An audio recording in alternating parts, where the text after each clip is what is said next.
The following is a summary of a Sicha of Shabbos Parshas Behaalosecha Tes Zayin Sivan Tov Shin Nun. The Parsha of Behaalosecha is the first Parsha in the Torah that we always read after Matan Torah, and therefore it has a special connection with Matan Torah and with being after Matan Torah. In many places it's explained what the spiritual significance of Behaalosecha es haneros means, that the Avodah of Yidden is manifested in the shape of the menorah, making a dwelling place for Hashem in this world, in the 7 different branches of the menorah, which represent 7 different madregas, levels in Avodas Hashem, 7 different ways of manifesting the Shekhinah in the world. The neshama of a Jew is called a candle, Neir Hashem Nishmas Adam, and consequently there are 7 different candles of the menorah, each Neir being a different Avodah in the Avodas Hashem. And Zechariah in the Haftorah sees the whole Jewish people as a menorah. So in the menorah you have actually the light of the menorah and you have the body of the menorah. The light of the menorah is the neshama of the Jew, and the body of the menorah is like the body of a Jew. And Behaalosecha es haneros tells us that shetehei hashalheves oila me'eleha, that that when we light the menorah, the flame should go up by itself, which is one of the principles of Avodah, that is Avodah b'koyach atzmoi, that the Avodah should be from oneself. Oila me'eleha, it should go up by itself. In other words, a person should become a partner with HaKadosh Baruch Hu in the works of creation.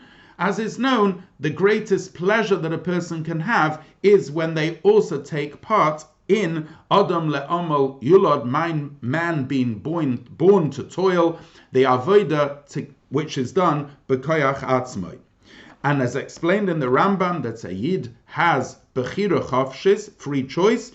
That's a great principle in Avodas Hashem. A person can choose whether to do good or to do bad. Reshus nitna, permission is given to the human being, and when they themselves choose out of their own free volition to serve Hashem, that is the greatest tainug, that's the greatest pleasure to them, that they become literally a partner, and from Avodah b'koyach atzmai, Avodah from themselves, oila me'eleha, the flame goes up. However, what we need to understand in this concept of shalheves oila me'eleha is the following.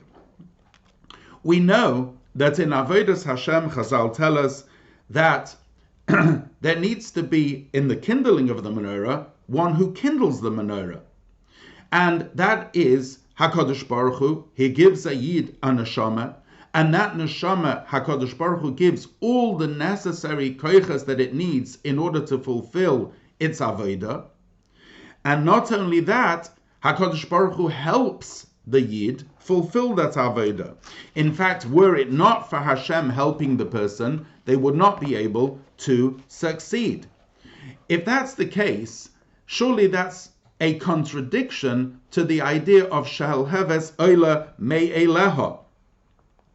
And if a person has absolute free choice, and that free choice is given to the person by Hashem, so it comes out that HaKadosh Baruch Hu is actually helping the person in their avodah to make the right choices, and that being the case, isn't that contradictory to Hashalheves Oila Me'eleha, that is going up all by itself, if really HaKadosh Baruch Hu is helping it?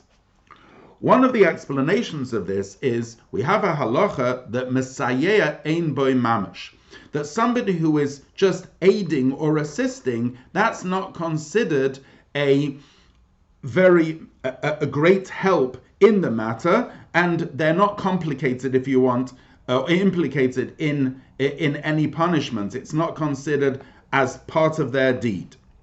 So similarly, we can say of HaKadosh Baruch Hu, Mesayeya ein boi mamash, and the Lashon mamash means literally, although the siyua, although the help which is coming from above is coming from HaKadosh Baruch Hu, however, that is from the perspective of the neshama, as the neshama is given the koiches, the power to overcome and to fulfill its shlichus. However, from the perspective of the body, that itself needs avodah b'koyach atzmoi, and consequently, we can say that the shalheves oila me'eleha has to come specifically from the perspective of a neshama, of a soul in the body itself. And that is not just the case of the soul in the body, but it's also the case of generally being in the world and one's avodah in the world as a candle. That can only be as a neshama in a guf. The avodah can't be as a neshama detached from the body, because there, in the higher levels of the neshama attaches to herself naturally. When do we know that it's not the nature of the neshama that is causing the attachment, but it's the free choice, and it is the avodah b'koyach atzmai. That's when the neshama comes down into the body, and there's tremendous concealment, and yet the neshama in the body overcomes and serves Hashem. There we know that that's true avodah b'koyach atzmai and neshama ad shetehei hashalheves oila me'eleha. We also find this in the lighting of the menorah itself. The kohen is the one that has to light the menorah, and in fact he is meitiv haneros. He prepares the candles beforehand. However, then there has to be the hadlaka, the actual lighting of the menorah, until the shalheves is oila me'eleha. So, in fact, we see that there's two things. There's the actual preparation of the light, but the lighting itself has to be done with a physical wick, physical oil, with all the physical elements in the menorah that it should light up. And similarly, we have the idea that there is HaKadosh Baruch Hu places the neshama in and helps and aids from a spiritual perspective, but nevertheless, in order that it should go up by itself, that has to be a neshama inside a body. That helps us explain also an interesting ruling of the Rambam. The Rambam paskins that the lighting of the menorah is kosher even if it's done by somebody who is not a kohen, and in fact, the menorah can be carried out of the heichal from its position, can be lit there and replaced over there, and that's kosher. Which is a very strange ruling, because seemingly the Torah says to Aaron HaKohen, Behaalosecha neiros, that he should light the neiros. Why does the Rambam rule that the hadlaka, that the lighting can be kashera bizarre? And not only that, it can be not in its place. We actually find by the Chanukah menorah that it has to be specifically in its place. It has to be al Pesach be'isay mibachus. It has to be outside. And if that's the case, how come by the menorah it can lechatchila in the first instance be taken outside and lit by a non-kohen? The answer is because the actual menorah itself, the actual lighting itself is shalheves oila me'eleha.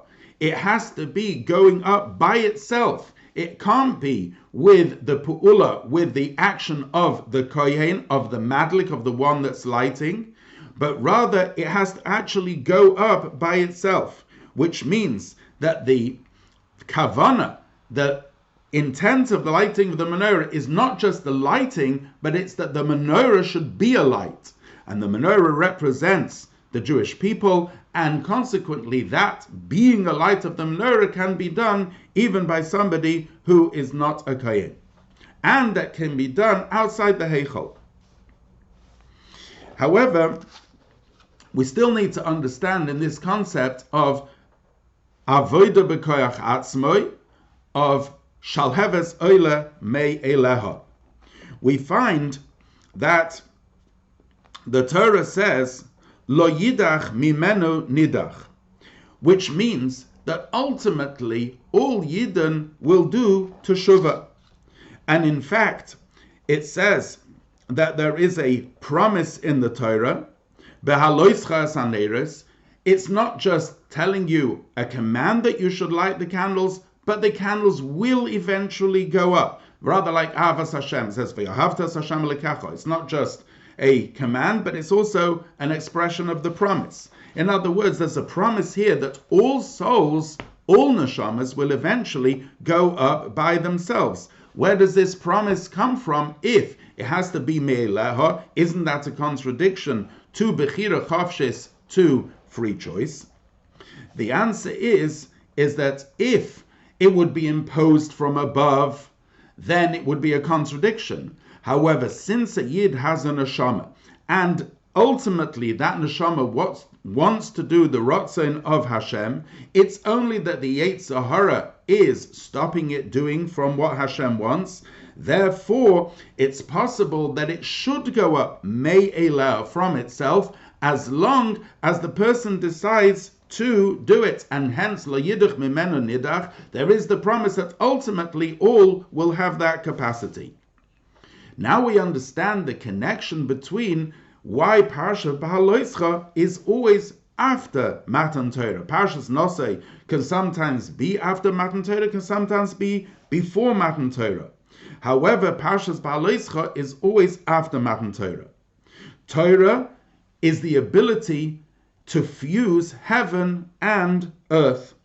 In fact, it's given in the third month to a third people, to Kohanim, Leviim, and Yisraelim, which is Rosh Hashanah's Keli, because this is a Keli in order to make a Dira Lo Yisbarach B'Tachtonim. However, by Matan Torah itself, the principal Gilui, the revelation, was from above. It wasn't Avodah B'Koyach Atzmai. It's only after Matan Torah, in Parshas Behaalosecha, when you have the Hadlaka of the menorah, then, although there's been the nosai, the lifting up of the Yidden, but that lifting up can be in the neshama. When does it come the idea of Avodah B'Koyach Atzmai? Shal Hebes Oyon Me'eleha, that's specifically in Parshas Behaalosecha that comes after Matan Torah. And this is especially the case after Tes Vav Sivan, which is Kai Masira Ba'ashel Musa, as it was in that year Tov Nun, when Parshas Behaalosecha was Tes Zayin Sivan, and that comes especially after the Erev Shabbos, in which the women light the neiros of Shabbos, which are corresponding to the neiros shall see in the Behaalosecha neiros. According to all the above, we can explain a Mishnah in this week's Perikei Avos. It says in Perek Beis, Mishnah Tesvav, Rabbi Tarfon Oimer, Rabbi Tarfon says, Hayom Kotzer, the day is short, V'hamalacha meruba, the work is great, V'hapoyele matzelim, the workers are lazy, V'hasochar harbe, the reward is great, U'balabayas deichik, and the owner is pushing. Why is it necessary that the name of the menorah, the name of the Mishnah, is brought over here, Rabbi Tarfon? What connection does Rabbi Tarfon have with his statement? Furthermore, we know well that the name of something represents its essence. We also know the importance of a Hebrew name, and yet Tarfon is not a Hebrew name. Why specifically here is a non-Hebrew name used, Rabbi Tarfon, for this particular teaching? What was his connection also with this teaching? We'll understand this by first asking more questions on the Mishnah. First of all, it says the balabayis is doichik. The owner is pushing. Who is this? The balabayis refers to HaKadosh Baruch Hu. Now, seemingly, Hashem doesn't want to make Avodah hard for Jews. Quite on the contrary. There are many promises in the Torah that if we keep the Torah, v'nasati gishmeichem be'itam, Hashem will give the facility that we will be able to keep Torah mitzvahs. So he wants to actually make it easier for Yidden to keep Torah mitzvahs. Also, it says, Eini mevakish elo lefi koichan. HaKadosh Baruch Hu only requests and demand according to the capacity of the Yidden. If that's the case, why is Hayom Kotzer v'hamelacha meruba? It seems that giving them so much work to do is contradictory to asking them to do only that which is within their capacity. And furthermore, if we say that Rebbe Tarfon is addressing a situation where where the workers are lazy, and that's why the day is short and the work is too much, we can understand. However, Pirkei Avos says milide chasidusa. These are words which address the situation of lifnim mishturas adin, going beyond the order of the law. And if that's the case, we're talking in a situation where Yidden are actually keeping the din and they're doing what they're supposed to be doing, which and yet we're calling them atzelim, we're calling them lazy. Where is the Milid de Chasidusa? What's the teaching in this Mishnah and what's the connection with Rebbe Tarfon? The answer is Hi Hanesenes. The very fact that the Mishnah is talking in a case which is Lifnim Mishuras Adin implies the following. In the normal state, absolutely, HaKadosh Baruch Hu provides a Yid all that they need, the time that they need, and the necessary facility that they need if they're conducting themselves according to the din for their Avodah. However, if a person is in a situation of shalheves oila me'eleha, constantly going higher and higher, not being limited by the limitations of time and space that usually apply, so in that, as it says in Tanya, v'shavtem re'isim bein tzadik l'rosha bein oved elikim ashaloi avodai, that there is a tzaddik, that there is a person who is an oved elikim, and then there's a person who is loy avodai. Loy avodai, says the Tanya, somebody who only learns his Perek 100 times, whereas avodai is somebody who goes that extra length and learns it 101 times. That's because a person is transforming from the word of ibud oiris, taking skins which are crass, and transforming them into something which is kedusha. When a person is on that trajectory of shalheves oila me'eleha, it's specifically then that they feel that they're lazy, that the day is short, and that the balabayas is doichek. And that's also connected with the name Rebbe Tarfon, because Rebbe Tarfon has the word inside it, the idea of Binyamin Ze'ev Yitrof, chapping, which is taking something which is not holy and transforming it to holiness.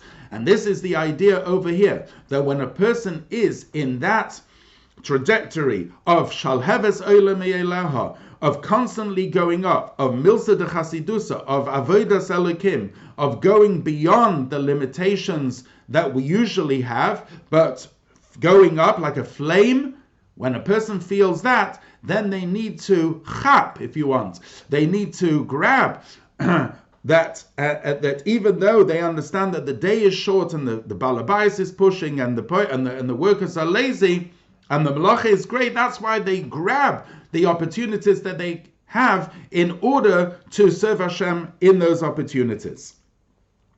And this, therefore, is the lesson that we can learn from this Mishnah and from Shalheves Oila Me'eleha, which is the Hayra of Hamidu Talmidim Harbe, of raising many students, which means that even if one has raised students till now, one should continue to raise even further, as we've mentioned in the previous Farbrengens, that every single Yid, both men, women, and children, should establish new shiurim in Torah with at least 10 people involved in order to fulfill the dictum of Talmidim Harbe. And that should be in a way of B'chol Yom Yu B'necha Kachadoshim. Every single day is a new day. Every single day raising new Talmidim and realizing that Hayom Kotzer, the day is short and there is still much to do. If we do that, then the balabayas doichek, not only do we feel pressured, but HaKadosh Baruch Hu also feels that the pressure to go out of Golus, especially after all Yidden have suffered during the Golus. Surely HaKadosh Baruch Hu also feels that pressure of Shalheves Oila Me'eleha, of going out of Golus and bringing the Geula, so that the menorah should shine brightly in the Beis Hamikdash with the coming of Mashiach, b'mheira and b'tekev umiyad mamash.